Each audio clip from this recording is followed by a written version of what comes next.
Well, it's Monday, 19th September 2022. Good morning. I'm Andy Johnson. This is WESN, and this is how we begin today with the program AM Prime. Let's tell you what's happening this morning. In moments from now, we'll be talking with Mr. Nixon Callender. He's a former General Secretary of the Public Services Association. He worked with Mr. Watson Duke, who was the president. That has been a very turbulent period in the history of that organization. Mr. Callender was one of those who worked very closely, as I said, with Mr. Duke, and he understands some of the personality we're dealing with here. Just to tell you what's on the paper this morning, in one of the newspapers in the Express, the top stopped the THA election. It is said that Mr. Duke did not resign from his position as Deputy Chief Secretary in the Assembly in the proper way, in what is called for in the laws that govern that. And that's an issue before us, the court this morning. But behind that, the personality and the nature of Watson Duke, just want to get a sense of, to see to what extent what is happening now with his split from the Assembly, if not from the PDP, how that fits into what we know about how he operates. We'll get with Mr. Callender in a moment. We're also talking with Mr. Seron Richards. He's the president of the Prison Officers Association. Again, we go back on this issue of the collective agreement being sought by people in the leadership of trade unions representing workers in the public sector, and this is the Prison Officers Association. They have a joint approach to it. Well, what are they seeing and seeing in the Prison Officers Association? Also, after the 7 o'clock news, we'll be talking with Mr. Christian J. Williams. They call him CJ Williams. He is one of the attorneys in this matter involving, before the court, a young man who went with his father and the rest of his family to ISIS, and he is being seen now as a terrorist, and he is being denied entry or stay in Trinidad and Tobago. The lawyers are picking up the case, and they have picked it up, and we will hear from Mr. Williams the grounds on which they are contesting what the authorities are saying about it. And there's a question and answer in one of the papers this morning in the Newsday. Do people believe that he should be allowed entry? Well, from the glances I took at it, most people are saying no. They consider that it is a risk, but to what extent that will be borne out by law and by the facts, we'll get to on that. And watch this, we also have that for you. Traditional mass and fancy Indian costumes on display as a parade through the streets of San Fernando in tribute to the late mass icon Lionel Jagasa. That will come. Those things, of course, we'll take a look around the region. These and other matters over the next hour and a half. Well, let's get right now to Mr. Callender. Good morning, sir. Mr. Callender?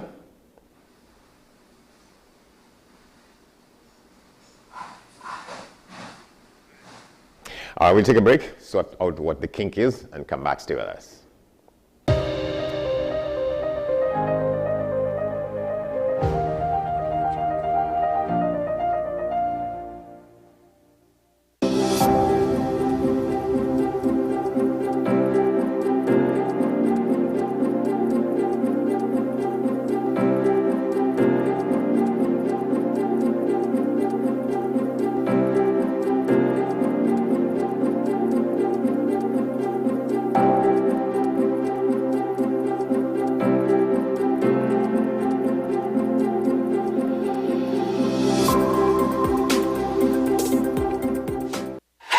FanZone, your reliable, authentic supplier, has just gotten better. You can now visit our website www.fanzonett.com for your authentic wear and collectibles. The only place where you can use both your Visa debit and credit cards.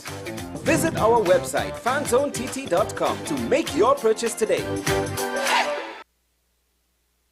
The best for your baby is at thebesttoys.com. From the best strollers, car seats, baby carriers, high chairs, booster seats, rockers, jumpers and bouncers, walkers, baby blankets, feeding accessories, bathtubs. Visit us in-store at Forces Flagship McLean. Shop online now at thebesttoys.com. Order via call or WhatsApp at 332-BABY. And remember, we have the best toys at the best prices. Every word, every line, every paragraph depicts a real moment in someone's life. A father, a sister, a mother, a brother. We at Newsday are dedicated to you, the people, and through independent, unwavering journalism, strive to always bring your stories to life. because your stories are more than just words. Newsday, independent and credible.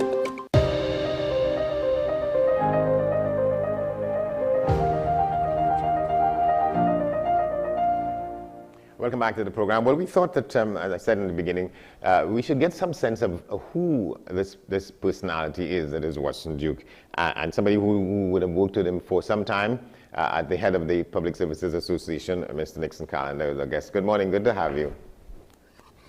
Good morning again. Good morning again, Andy. Pleasant good morning to the country, public officers and workers. All right. So tell us a bit about what you know of this personality that is Watson Duke for the time that you worked with him. Well, I met Watson Duke in 2009 when he came to me. I was the chairman of the judiciary section of the PSA under the then Jennifer Baptiste Primus, and then asked me to become a part of his team. You know, they were campaigning for elections. And you know, he would have been battling a couple of years since 2007 with the then president over his suspension and then his expulsion from the PSA. And I would admit I was just one of two persons at the time who saw that the suspensions, and one of two persons in the conference that voted against the suspension and the expulsion of him. And it so happens that he won his matter in the court. So when he came to us in the judiciary and asked me to serve, I volunteered. And I said, yes. But the Duke that I know back then is definitely not the Watson Duke that have evolved out of that cocoon. Why was he suspended by Ms. Baptiste Primus then? It was failure to carry out an instruction. I was a general council member and a conference member. And, you know, that whole matter was not done properly. And the court ruled on him. Justice Carl Gobin ruled against it. And he and others were reinstated prior to the 2009 elections. Yeah. You said what was the decision to suspend him, Ms. Baptiste Primus's decision to suspend him, that was ruled ultra-virus? Yes, it was a suspension and then an expulsion and by the conference based on the recommendation of the then executive, but the courts ruled against it.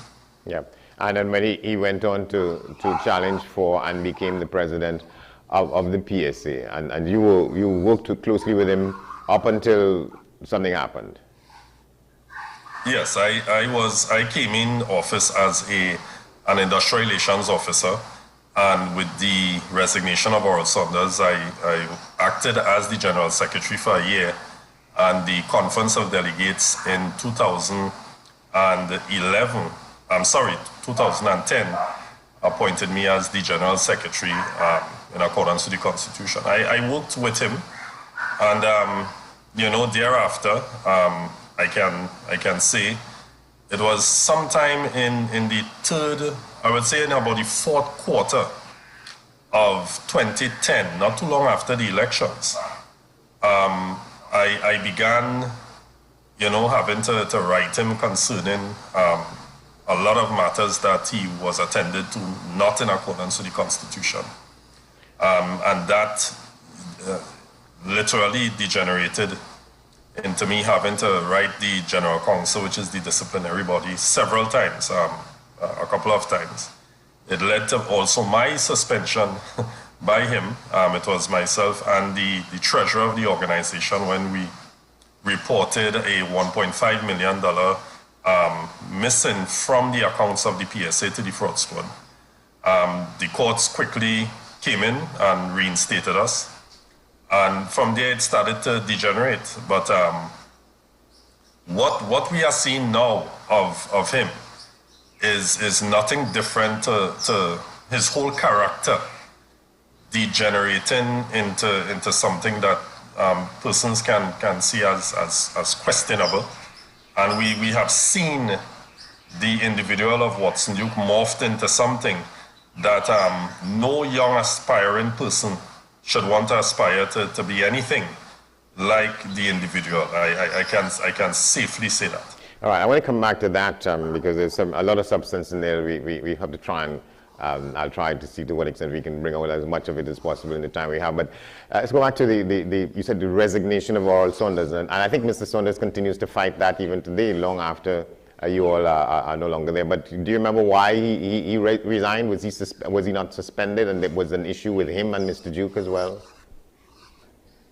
Yes, there was an issue. To this day, I don't know of the deep-seated reason behind it, but what we got was a resignation from Mr. Saunders based on probably a disagreement with him and Watson Duke. And literally Watson Duke accepted the resignation. I must say that the resignation of Oral Saunders as General Secretary, that was never challenged in any court of law by Oral Saunders. What was challenged in the courts was when the General Council and then the conference, that was actually the last General Conference of Delegates, that actually expelled Oral Saunders after disciplinary proceedings.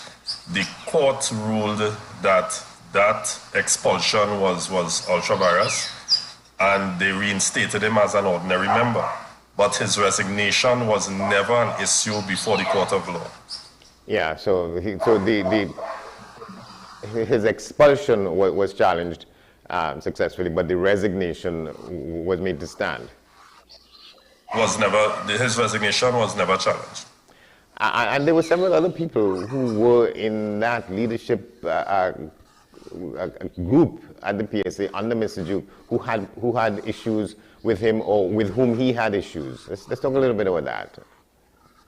Well, there were several dissenters within the executive, and I have to say it here that everyone has an opinion, and an opinion is like eyes. Everyone has them, and therefore, if individuals have issues with the president, and I hold still fast to that, because one day too I may become president of the PSA, and if certainly anyone has issues, there is a conduct, there is a manner in which, and a process, and you need to follow that process.